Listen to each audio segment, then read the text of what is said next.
Students, as we all know, class 9th maths जो है वो पूरी तरह से चेंज हो चुकी है। सीबीएसई अब जो है वो स्टूडेंट को जस्ट मेमोराइज़ नहीं करवाना चाहता कि वो फार्मूलाज मेमोराइज़ करें और डायरेक्ट फार्मूला लगाएं। जो न्यू बुक है गणित मंजरा, वो फोकस कर रही है कॉम्पिटेंसी बेस्ड क्वेश्चन पे। ओल्ड पैटर्न जो है अब हमारा बिल्कुल फिनिश हो चुका है। अब जो पैटर्न है वो है कॉम्पिटेंसी बेस्ड क्वेश्चन। अब क्वेश्चन राइज होता है कि what are actually competency based question, competency based होते कैसे हैं, क्या मतलब है इसका, और स्टूडेंट्स को ये डिफिकल्ट क्यों लगते हैं और इन्हें सॉल्व कैसे कर सकते हैं ईजी से ईजिली। तो आई will explain everything with examples from the new book. गणित मंजरा के ही एग्जांपल्स हम सॉल्व करेंगे। पहले हम समझेंगे आज की जो फर्स्ट स्लाइड है कि what are competency based question. Competency based question है क्या? तो competency based question are question that test whether a student can understand, apply, analyse and think logically instead of memorising the formula. कि क्या student समझ पा रहे हैं, apply कर पा रहा है, एनालाइज कर पा रहा है और सोच पा रहा है लॉजिकली। सिर्फ ये नहीं कि हमने फॉर्मूला मेमोराइज कर दिया और आंसर लिख दिया फॉर्मूला पुट करके। जैसे कि हमारे ओल्ड पैटर्न में क्या होता था कि student mostly direct formula use करते थे, एक ही स्टेप में आंसर आ जाता था और याद होता था फॉर्मूला, तो मेमोरी बेस्ड था और सेम वही रिपीटेड सालों से पैटर्न चला आ रहा था। लेकिन अब जो सीबीएसई चाहता है कॉम्पिटेंसी बेस्ड क्वेश्चन के थ्रू, वो ये चाहता है कि स्टूडेंट जो है पहले वो ऑब्जर्व करें, ध्यान से देखें, समझें, थिंक, और रियल लाइफ एप्लीकेशंस या प्रॉब्लम्स को इंक्लूड किया गया है। कॉन्सेप्ट्स को कनेक्ट करे और फिर रीजनिंग पावर से अपने ब्रेन की अप्लाई करे कि इसमें मैथ्स का कौन सा टॉपिक जो है वो यूज़ हुआ है या कौन से चैप्टर का ये क्वेश्चन है। अब आज हम जो हमारी न्यू बुक है उसी में से लिए गए कुछ क्वेश्चंस को पढ़ेंगे, ध्यान से देखेंगे कि और हमारे पास ऐसे क्या क्या कॉम्पिटेंसी बेस्ड क्वेश्चन हैं या उनका आंसर हमें कैसे लिखना है, how to we have to solve each and everything I will explain in the video along with example. So let's move on to our second thing कि कॉम्पिटेंसी बेस्ड क्वेश्चन क्या था वो हम समझ गए। एक और बार बता देते हैं कि हमें अप्लाई कैसे करना है, अंडरस्टैंड करना है, ऑब्जर्व करना है, उसके बाद लॉजिकली फॉर्मूला यूज़ करना है। एग्जाम्पल से समझेंगे लेकिन इस बात को। फॉर एग्जाम्पल हमारा फर्स्ट जो क्वेश्चन है वो द यूज़ ऑफ कोऑर्डिनेट या कोऑर्डिनेट ज्योमेट्री भी कह सकते हैं। ये टॉपिक 9th और 10th दोनों के लिए ही है। ओल्ड, अब अगर कोऑर्डिनेट का कोई क्वेश्चन पुराने पैटर्न के अकॉर्डिंग आता तो वो कैसा आता कि find the quadrant of a point this. अब सबको पता है कि ऐसा पॉइंट जिसमें x नेगेटिव है और y पॉजिटिव है, हम सबको पता है कि ये हमारा फर्स्ट क्वाड्रेंट होता है, ये सेकंड, ये हमारा होता है थर्ड क्वाड्रेंट और ये होता है फोर्थ। सबको साइन भी पता है, या दोनों पॉजिटिव होते हैं, एक्स नेगेटिव वाई पॉजिटिव, यहाँ हमारा x negative y negative, then यहाँ एक्स पॉजिटिव वाई नेगेटिव। तो कौन सा क्वाड्रेंट है जिसपे एक्स नेगेटिव और वाई पॉजिटिव, ये तो हमें डायरेक्ट पता है कि कौन सा क्वाड्रेंट है, सेकंड। तो पहले तो हम ऐसे करते थे, लेकिन अब जो सीबीएसई है वो कैसे पूछ रहा है।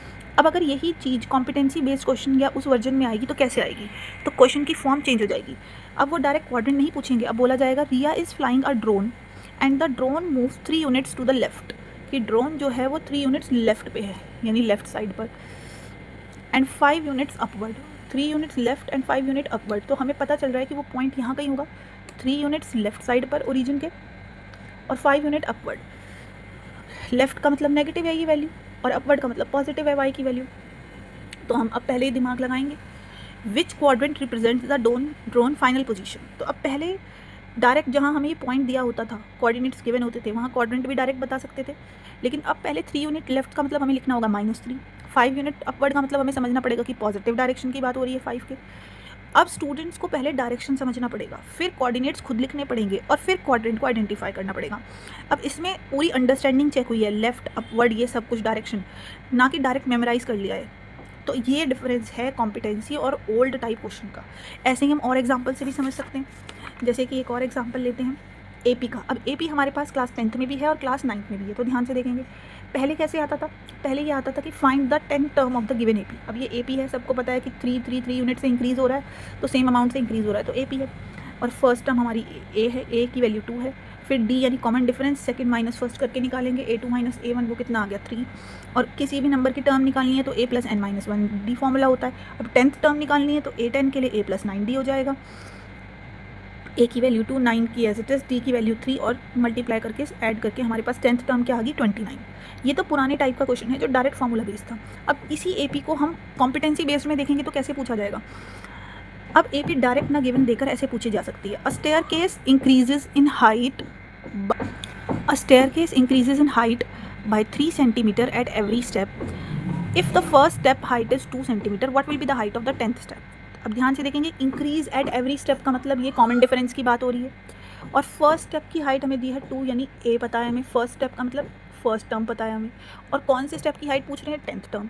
तो अब स्टूडेंट को आइडेंटिफाई करना पड़ेगा, क्योंकि सेम अमाउंट से इंक्रीज हो रहा है, तो ये किसका क्वेश्चन है, ये कौन से टॉपिक का क्वेश्चन है, AP का। फर्स्ट टर्म जहाँ पर 2 है, कॉमन डिफरेंस 3, और फिर ये कॉन्सेप्ट अप्लाई करना है, फिर ये फॉर्मूला यूज़ करना है सेम। सिमिलरली हम और नेक्स्ट एक और एग्जांपल देख सकते हैं, ध्यान से देखेंगे। पॉलिनोमियल चैप्टर सबको पता है, ये आइडेंटिटीज़ वाला चैप्टर है। इसमें कैसे है, जैसे हमें पहले पुराने क्वेश्चन में डायरेक्ट आता था कि एक्सपेंड a + b का होल स्क्वायर, a - b का होल स्क्वायर, या x + y + z का होल स्क्वायर, डायरेक्ट आइडेंटिटी लगा देते थे। अब इस चीज़ को कैसे पूछ लेंगे, a square par has side length a + b, find its area, explain with algebraic identity used. अब हमें पता है कि अगर स्क्वायर पार की साइड पता है तो एरिया कैसे निकलेगा, side into side. Side into side का मतलब a + b। ध्यान से देखिए क्या कहने का मतलब है। अब हमें पता है कि एरिया ऑफ स्क्वायर का फॉर्मूला क्या होता है, साइड इंटू साइड, और हमें साइड कितनी दी है, a + b, यानी a + b into a + b, तो ये हो जाएगा a + b का होल स्क्वायर। अब फिर से, अब हमें पता है कि a + b का होल स्क्वायर क्या होता है, a² + b² + 2ab, और साइड में आइडेंटिटी दोबारा से लिखकर बता सकते हैं कि वी नो x + y का होल स्क्वायर क्या होता है, x² + y² + 2xy। तो कनेक्ट करना है। अब स्टूडेंट्स को क्या करना पड़ेगा, पहले ज्योमेट्री को अलजेब्रा से कनेक्ट करना पड़ेगा, पहले ये ज्योमेट्रिकल पार्ट करना पड़ेगा फॉर्मूला यूज़ करके, फिर आइडेंटिटी दिमाग लगानी पड़ेगी, और फिर रीज़न देना पड़ेगा। तो ये डिफरेंस आ गया है। नेक्स्ट एक और क्वेश्चन देखते हैं, बहुत ईजी। पहले डायरेक्ट आ जाता था फाइंड द मीन या मीडियन ऑफ फॉलोइंग। तो मीन का फॉर्मूला हमें पता है कि sum of all observation upon number of observation, सारी ऑब्जर्वेशन को ऐड करो और काउंट करो 1 2 3 4, तो 4 से डिवाइड करके आंसर आ गया 5 मीन वैल्यू। ये हमारे पास स्टैट्स का क्वेश्चन है। लेकिन कॉम्पिटेंसी में यही चीज़ कैसे पूछी जाएगी, a student tracks daily study hours 2 4 6 8 and the teacher says average study time is 5 hours, is the teacher correct, explain mathematically. अब जो ये स्टेटमेंट दी है कि टीचर ने कहा है कि वो उसकी एवरेज स्टडी आवर्स कितने हैं, 5, क्या ये बात करेक्ट कह रहा है टीचर, तो मैथमेटिकली बताना है। तो स्टूडेंट को पहले यही काम कैलकुलेट करना पड़ेगा, फिर वेरीफाई करना पड़ेगा। वेरीफाई करने का स्टेटमेंट मतलब सॉल्यूशन करना ही है, और लॉजिकली पूरा ही बताना पड़ेगा। यानी कि पहले वो सॉल्व करेगा, फिर वो बताएगा, स्टेटमेंट को वेरीफाई करेगा, yes the teacher is. Student को कैलकुलेट करने का मतलब पहले ये स्टेप करना है। सेकंड, वेरीफाई द स्टेटमेंट का मतलब रिटन में लिखना पड़ेगा कि hence the average study time is 5 hours and therefore teacher is correct. ठीक है, अब हम देखते हैं कि हमने कॉम्पिटेंसी बेस्ड क्वेश्चन तो देख लिए कि पहले कैसे आते थे और कॉम्पिटेंसी में वो कैसे पूछे जाएंगे। लेकिन कॉम्पिटेंसी बेस्ड क्वेश्चन करने का मतलब ही क्या है, CBSE ने ये कॉन्सेप्ट क्यों लेकर आए हैं, क्योंकि अब CBSE चाहता है कि स्टूडेंट्स जो है वो केयरफुली ऑब्जर्व करें, बस डायरेक्ट फॉर्मूला यूज़ ना करें, जैसे ही क्वेश्चन देखा फॉर्मूला यूज़ किया। वो चाहते हैं कि स्टूडेंट्स लॉजिकली सोचें, स्टेप वाइज बताएं और रियल लाइफ एग्जांपल्स को जोड़ें। क्लास जो हमारे प्रैक्टिकल या डेली रूटीन में जो हमारी चीज़ें आसपास है, उन चीज़ों को हम क्वेश्चंस की फॉर्म में देखें। इन्फॉर्मेशन को इंटरप्रेट करें, यानी समझें और एनालाइज करें कि इसमें कौन सी चैप्टर की या कौन सी सिचुएशन को लगाने की बात हुई है, या कौन से मैथमेटिकल कॉन्सेप्ट का यहाँ यूज़ हो रहा है। अब आंसर्स कैसे लिखने हैं हमें, ये बहुत इंपॉर्टेंट क्वेश्चन है कि हमें कॉम्पिटेंसी बेस्ड क्वेश्चन का आंसर कैसे लिखना है। अब रॉन्ग वे क्या होता है कि हम जस्ट फाइनल आंसर लिख देते हैं, this is the wrong way. Final answer नहीं लिख देना सिर्फ, करेक्ट वे क्या है, पहले हम कॉन्सेप्ट देखेंगे कि हमने क्या यूज़ किया, फिर हम फॉर्मूला लिखेंगे विद रीज़न, फिर स्टेप वाइज उसे सॉल्व करेंगे, और एंड में हमें कंक्लूजन जरूर लिखनी है। जैसे कि हमने अभी हाइट वाला क्वेश्चन करा था कि 10th स्टेप की, जो ये AP का हमने क्वेश्चन किया था, इसमें हमने देखा था ना कि 10th स्टेप की हाइट कितनी आई थी, 29। क्वेश्चन आया था ना, what will be the height of 10th step. तो अगर मान लो मुझे इसका फाइनल आंसर लिखना है तो मैं कैसे लिखूंगी, द हाइट, और कॉन्सेप्ट भी कैसे लिखेंगे कि हमें कैसे पता चला इसमें क्या हो रहा है। तो हम लिखेंगे the height form an AP because the increase is constant, क्योंकि सेम अमाउंट से इंक्रीज हो रहा है। तो ये किसका क्वेश्चन है, AP का। हमें ये बताना है, ये रीज़न देना है, ये that explanation line matters now. अब आपको ये एक्सप्लेनेशन देनी पड़ेगी कि आपको कैसे पता लगा ये AP का क्वेश्चन है, कहीं आपने चीट करके लिखा है या आपने ब्रेन का यूज़ किया है। तो आपको ये सब कुछ बताना पड़ेगा कि आपने क्या यूज़ किया है, कैसे यूज़ किया है। अब आपको और कॉम्पिटेंसी बेस्ड क्वेश्चन चाहिए ऑन एवरी चैप्टर।